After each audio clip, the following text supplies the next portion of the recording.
किसी भी समाज के लिए उसका प्रशासन एक अभिन्न अंग होता है और समाज को विकसित करने में प्रशासन की अहम भूमिका होती है। लेकिन प्रशासन अच्छा हो इसके लिए कई सुधारवादी आंदोलन चलाए गए, जैसे नवलोक प्रशासन है, नवलोक प्रबंध है। लेकिन जिस समय नवलोक प्रबंध की तरफ लोगों का झुकाव था, वहीं उसी दौरान कुछ लोग अच्छे शासन की मांग कर रहे थे। अच्छा शासन का मतलब होता है सुशासन। आज के इस लेक्चर में हम बात करेंगे सुशासन ये है क्या, ये कॉन्सेप्ट क्या है, इसके बारे में। साथ ही साथ ये आया कैसे, जब लोग नवलोक प्रबंध के समय ज्यादातर बाजार को प्राथमिकता दे रहे थे, तो उस दौरान सुशासन का ये जो अवधारणा है वो कैसे आई, हम इन सब चीजों के बारे में पढ़ेंगे। हेलो, मेरा नाम है मनीषा सिंह और आप सबका स्वागत है हमारे यूट्यूब चैनल हमारा प्रशासन पर। यहाँ पर आपको लोक प्रशासन से संबंधित अनेक वीडियोस मिल जाएंगी। तो अगर आप लोक प्रशासन के छात्र हैं या सरकार कैसे काम करती है इस विषय में आपकी गहन रुचि है, तो आप बिल्कुल सही जगह पर हैं। जो वीडियोस अवेलेबल हैं आप उनको देख सकते हैं, और अगर आपको हमारी ये पहल पसंद आती है तो चैनल को सब्सक्राइब करना ना भूलें। चलिए वापस से मुड़ते हैं अपने टॉपिक की तरफ, और आज का हमारा मुद्दा है सुशासन। सुशासन यानी कि अच्छा शासन, इसको गुड गवर्नेंस भी बोलते हैं। देखिए, आज के दिन ये हर एक समाज की जरूरत है और एक प्रबल मांग बन चुकी है। इसका अर्थ होता है अच्छा शासन। और अच्छा शासन हम किसको कहेंगे? ऐसा शासन जो जनता की अपेक्षा पर, जनता की मांग पर सही खरा उतरता हो। लेकिन इस शब्द को अलग अलग अर्थ दिए गए। लेकिन सुशासन को समझने के लिए आपको शासन को समझना होगा।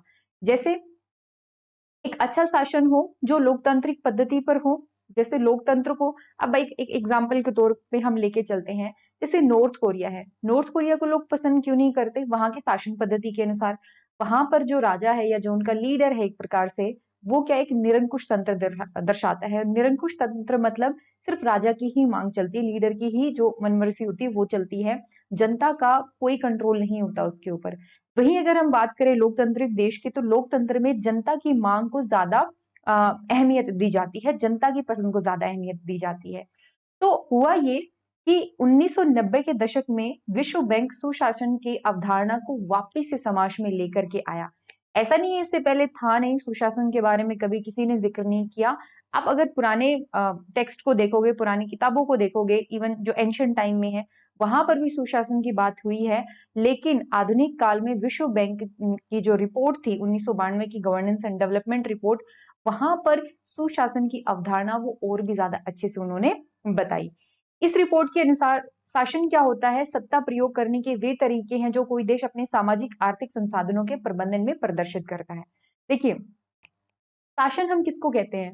शासन का मतलब ये होता है कि जो आपकी सरकार है। सरकार कौन है? सरकार है जनता का प्रतिनिधित्व करने वाली। सरकार के पास कुछ संसाधन है, कुछ आर्थिक संसाधन है, कुछ सामाजिक संसाधन है, और उन संसाधनों का प्रयोग करती है वो किसके लिए? जनता की भलाई के लिए। और ये सब जब हो रहा है तो हम क्या कह रहे हैं? शासन हो रहा है। और ये शासन अच्छा होने का मतलब कि सरकार के पास ये जो संसाधन है, संसाधन के प्रबंध में जो काम हो रहा है, जो फैसले लिए जा रहे हैं, वहां पे सिर्फ सरकार की ही मनमर्जी ना चले, वहां पे जनता की राय भी पूछी जाए। तभी हम कहेंगे कि शासन जो है वो सही से हो रहा है, क्योंकि जैसा जनता चाहती है उसकी मांग के अनुरूप जो है वो काम हो रहा है। हम वापिस से आते हैं अपने मेन टॉपिक पे। उम्मीद करती हूँ आपको शासन का मतलब समझ में आ गया होगा।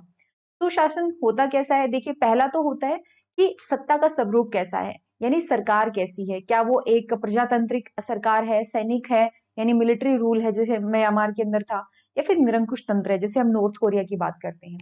सत्ता प्रयोग के तरीके की, चलिए ठीक है कि आपके पास राजनीतिक जो सत्ता है उसका प्रयोग कैसे कर रहे हैं, वे तरीके या प्रक्रिया जिसके अनुसार आर्थिक सामाजिक विकास हेतु आपके पास जो संसाधन है आप उनका प्रयोग करते हो। और सक्षमता, यानी सरकार कितनी सक्षम है लोगों की मांगों को पूरा करने के लिए। तो थोड़ा सा विश्व बैंक ने राजनीतिक सत्ता के स्वरूप को छू करके सुशासन की अवधारणा को थोड़ा सा अलग रूप दे दिया है। अगर हम पहले से समझें तो सुशासन का संबंध राजनीतिक सत्ता के स्वरूप से नहीं है, बल्कि सत्ता किस तरीके से प्रयोग में लाई जाती है उससे है। यानी कि ये जो दो कसौटियां हैं, ये मिलकर के ही, ये अवधारणाएं मिलकर के ही सुशासन के शब्द को, सुशासन के अर्थ को सही से स्पष्ट करती है। आगे बढ़ते हैं, क्या क्या चीजें जरूरी हैं अगर हम कहें भारत में सुशासन की आवश्यकता है और लागू किया जाना चाहिए, तो हमें क्या क्या चीजें चाहिए। तो विश्व बैंक ने कुछ तत्वों की पहचान करी है। जैसे पहला आता है राजनीतिक उत्तरदायित्व और सत्ता के प्रयोग की वैधानिक स्वीकृति। जैसे सरकार जो है वो हर 5 साल में चुनाव लड़ती है और हर बार किसी दूसरे राजनीतिक दल को जो अच्छा काम कर रहा है, जनता उसको चुनती है। तो इसमें क्या हो रहा है कि जनता सरकार को वैधानिक स्वीकृति दे रही है सत्ता के प्रयोग की। ठीक है, ये पहला एस्पेक्ट है। दूसरा, धार्मिक, सामाजिक, आर्थिक, व्यावसायिक आदि सभी समाज के समूहों को अपने संघ बनाने के साथ साथ सरकारी कामकाज में भाग लेने की स्वतंत्रता और अवसर होना चाहिए। जनता का जो रोल है, जो भूमिका है जनता की, महज चुनाव तक सीमित ना रहे, चुनाव के बाद में भी जनता जो है वो शासन प्रक्रिया की एक अहम भागीदार बने। इसके लिए जरूरी है कि समाज का हर समूह, हर हिस्सा जो है समाज का, वो भाग ले पाए। स्वतंत्र न्यायपालिका हो, ये बहुत ज्यादा जरूरी है। इसके अलावा प्रशासन उत्तरदायी और पारदर्शी होना चाहिए। जैसे आज के दिन हमारे पास आरटीआई है। आरटीआई में क्या होता है कि अगर आपको सरकार के बारे में कुछ जानना है तो आप आरटीआई फाइल कर सकते हैं। 30 दिन के अंदर आपको जो जानकारी चाहिए सरकार से वो आपको मिल जाएगी। इसके अलावा प्रशासनिक प्रणाली कार्यकुशल हो, पारदर्शी हो, दक्ष और प्रभावी हो। देखिए, ये कहा जाता है कि जो प्रशासनिक प्रणाली है वो काफी, एक कहते हैं ना, मिस्टीरियस वे से, काफी ना लोगों को ज्यादा पता नहीं होता प्रशासन कैसे काम करता है। सरकार का तो चलो हमें थोड़ा बहुत पता है, बट प्रशासन एक्चुअल में कैसे काम करता है इसको लेकर के बहुत ज्यादा क्लैरिटी हमारे पास नहीं है, पारदर्शिता नहीं है।